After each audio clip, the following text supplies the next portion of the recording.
A smug manager tried to frame a woman in rags with a heavy criminal charge, planting prohibited substances to ruin her life.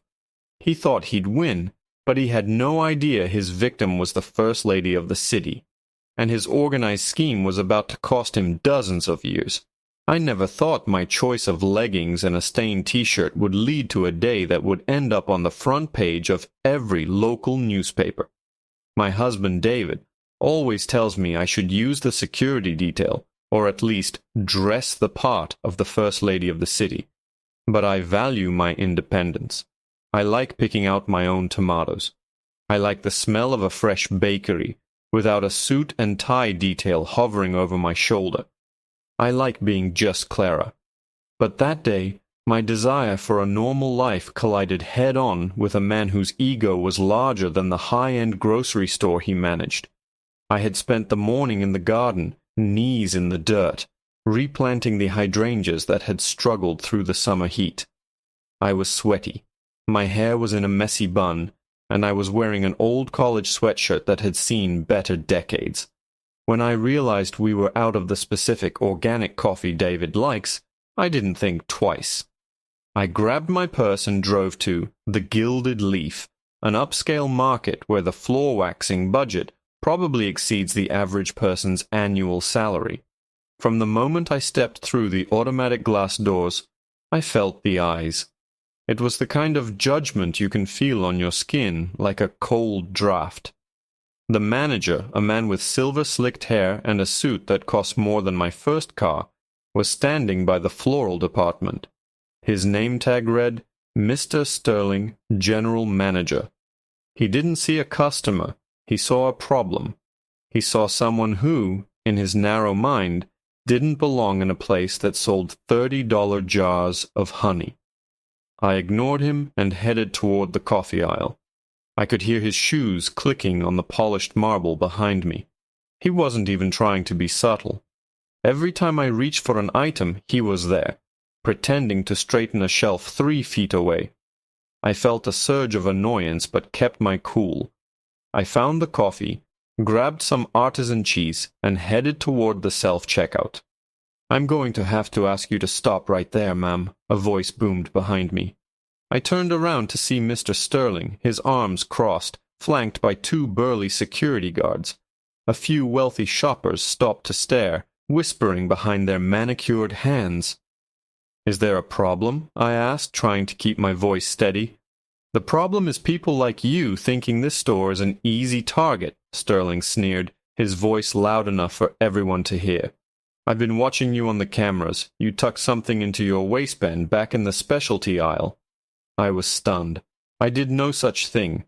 I don't even have a waistband capable of holding anything. These are yoga pants. "Don't get smart with me," he hissed, stepping into my personal space. "I know your type. You come in here looking like a vagrant, hoping we'll be too polite to call you out. Well, I'm not polite. I want to see what's in your bag, and then I'm calling the police." I felt the heat rising in my face. "I'm happy to show you my receipt once I pay, but you have no right to touch my personal property. I haven't even finished my shopping." Sterling's face twisted into a mask of pure malice. He realized he didn't have any actual proof, but instead of backing down, he decided to double down. He reached out, trying to grab my purse, and in the scuffle, he leaned in close to my ear. "I'm going to make sure you never walk the streets of this city again," he whispered. Then he did something that made my blood run cold. As he yanked at my bag, I saw his hand move toward his own pocket. With a practiced flick of his wrist, he dropped 2 small sealed packets filled with a suspicious-looking gray powder into my open handbag. "She's got prohibited substances," Sterling suddenly screamed, jumping back as if he'd found a snake. "She's trying to distribute prohibited substances in my store. She's part of some organized scheme. Call the police immediately. This is a major criminal attempt to break the law." The security guards tackled me to the ground before I could even process what had happened. My face was pressed against the cold marble floor as Sterling loomed over me, a triumphant grin on his face. He pulled out his phone and dialed. Yes, I need immediate backup at the Gilded Leaf, he said into the phone, his eyes locked on mine. I've apprehended a dangerous individual. We're looking at a massive attempt to ruin lives with illegal items. This is a heavy charge, officer. Get here now. I lay there, pinned down, the weight of the guard on my back, watching as Sterling pulled the planted packets out of my bag for the security cameras to see. He thought he was a hero. He thought he had just destroyed a nobody to boost his career. As the sirens began to wail in the distance, I felt a strange sense of calm wash over me. I looked up at him, my voice barely a whisper against the floor. "You have no idea who you just laid your hands on." Sterling just laughed, a cold, hollow sound. "I know exactly who you are. You're a felon, and by the time I'm done with you, you'll be facing dozens of years behind bars." The front doors swung open, and 4 police officers rushed in, their boots thundering on the floor. The lead officer, a veteran I recognized from the mayor's annual charity gala, pushed through the crowd. "Where's the suspect?" the officer shouted. Sterling pointed a shaking, excited finger at me. "Right here. I caught her red-handed. She's got the prohibited substances right in her bag. I want her processed for the most serious charges possible." The officer knelt down to pull me up, but as soon as he saw my face, his entire demeanor changed. His jaw dropped, and he let go of my arm as if it were made of hot lead. "Mrs. Thorne?" he stammered, his face turning a ghostly shade of white. I stood up, brushing the dust off my sweatshirt, and looked directly at the manager, whose smug smile was slowly beginning to flicker and fade. "Officer Miller," I said calmly, "I'd like to make a statement. But first, I think I need to make a phone call. My husband is going to be very interested in this organized scheme Mr. Sterling has just uncovered." The officer's words hung in the air like a guillotine. Mr. Sterling's face went through a fascinating spectrum of colors, from a triumphant red to a sickly, pale yellow. He looked at me, then at Officer Miller, then back at me. He let out a nervous, high-pitched laugh that sounded like a tea kettle whistling. "Mrs. Thorne?" "Officer, you must be mistaken," Sterling said, his voice cracking.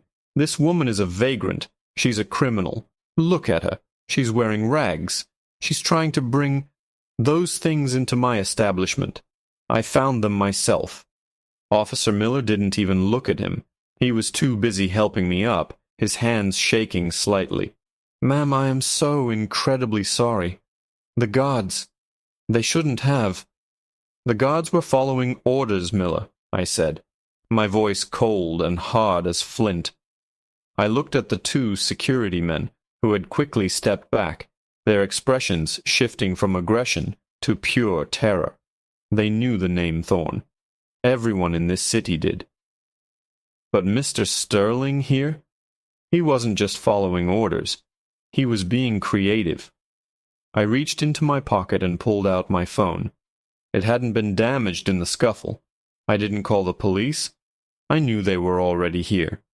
I called the one person who could turn this man's world into a pile of ash with a single sentence. "David," I said when he picked up on the second ring, "I'm at the Gilded Leaf. I've been assaulted, framed for possession of prohibited substances, and I'm currently being detained by store security. You might want to bring the Internal Security Service with you. This isn't just a misunderstanding. It's a setup." The silence on the other end lasted only a second. "I'm 5 minutes away," David said, his voice vibrating with a level of fury I had only heard a few times in our 15 years of marriage. "Do not let anyone touch you. Do not let them move those packets. Miller is there? Tell him if a single piece of evidence disappears, I'll have his badge by sunset." I put the phone on speaker for the last part. The color didn't just drain from Sterling's face this time. He looked like he was about to faint. The crowd of shoppers had gone silent. The high society women who had been whispering about my homeless appearance were now looking at their shoes, trying to blend into the displays of imported olive oil. "Now," I said, looking at Sterling, "about those packets you found." Would you like to tell the officer where they actually came from? Or should we wait for the digital forensics team to pull the footage from the overhead cameras?" Sterling's eyes darted to the ceiling. He seemed to realize all at once that his perfect plan had 1,000 witnesses and a dozen high-definition lenses recording his every move. He scrambled toward the back office, his cool exterior completely shattered. I need to check the logs. This is a mistake. My staff must have misinformed me," he shouted over his shoulder. "Stay where you are," Officer Miller commanded, drawing his radio. "We need a full lockdown of the security room. Nobody enters or leaves the manager's office." But Sterling was desperate. He wasn't just a manager who made a mistake.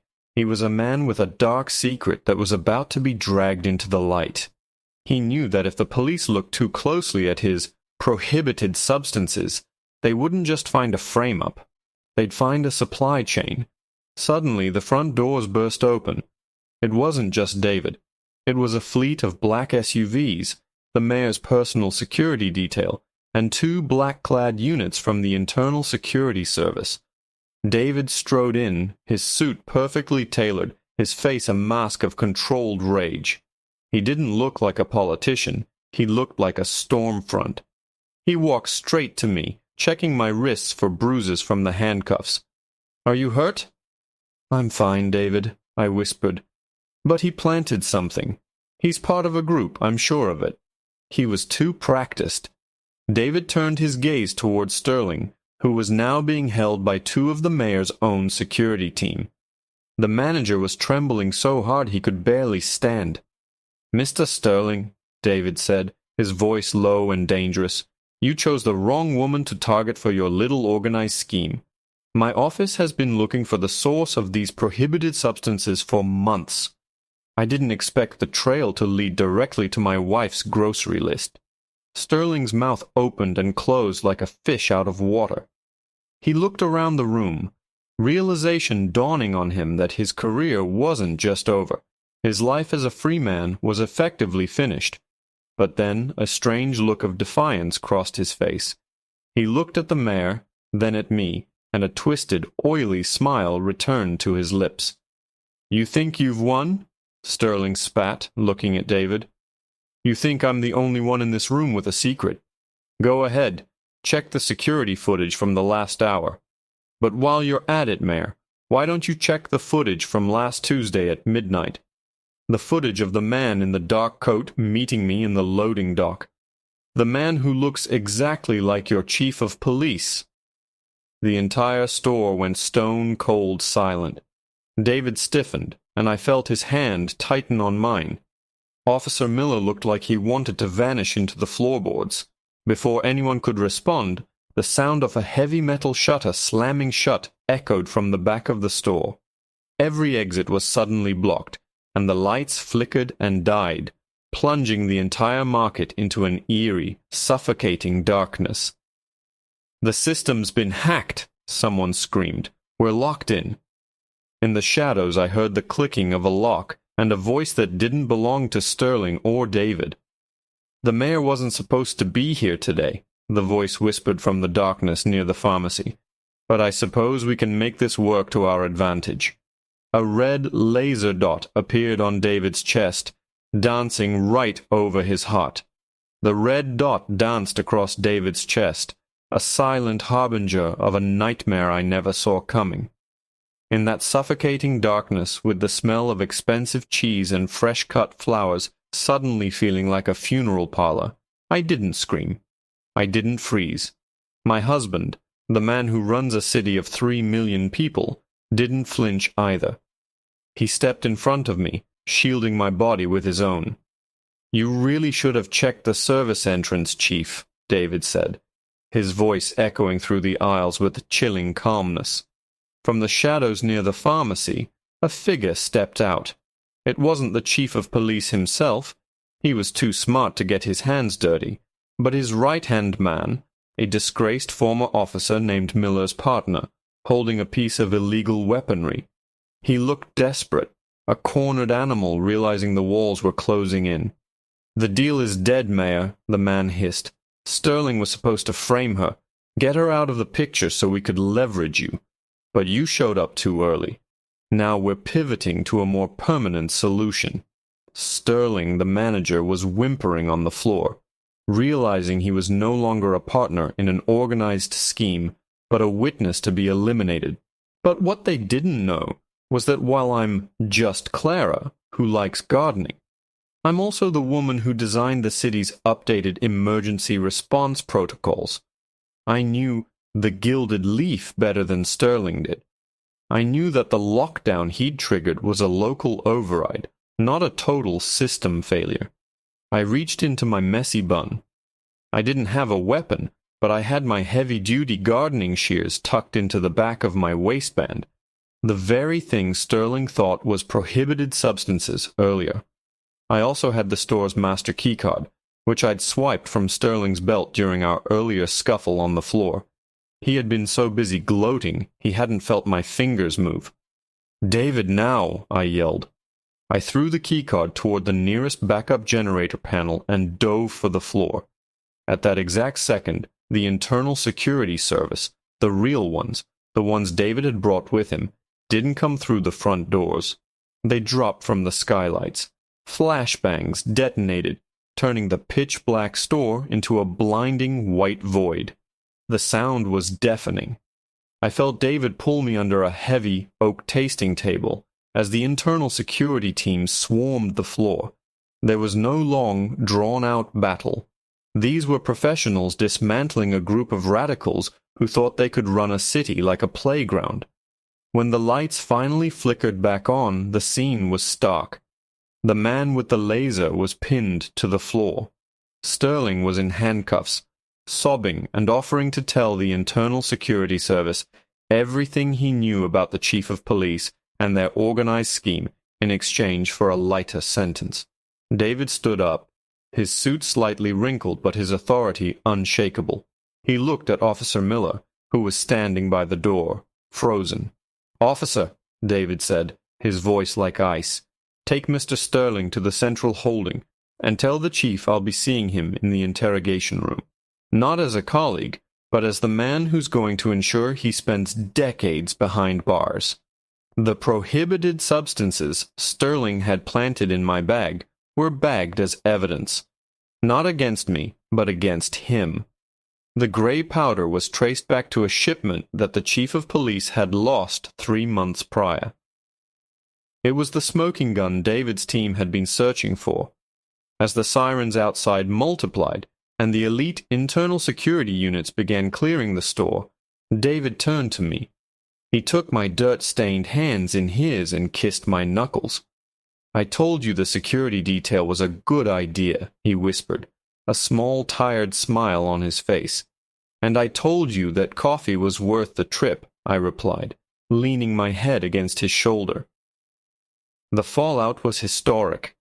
The chief of police was arrested within the hour. The organized scheme that had been bleeding the city dry for years was dismantled in a single afternoon, all because a greedy store manager thought a woman in messy clothes was an easy target. Mr. Sterling didn't get his promotion. Instead, he was hit with a list of charges that guaranteed him a huge term in a maximum security facility. He had tried to break my life with a heavy criminal charge, only to find himself buried under the weight of his own corruption. As for me, I went back to my garden the next day, but I did make one change. Now, when I go to the grocery store, I wear my favorite mayor's wife pin. Not because I need the status, but because I want every arrogant manager in this city to remember exactly whose life they're trying to ruin. And David, he finally got his organic coffee. I made sure to take it from the evidence locker. After all, it was the only thing in that store that wasn't a lie.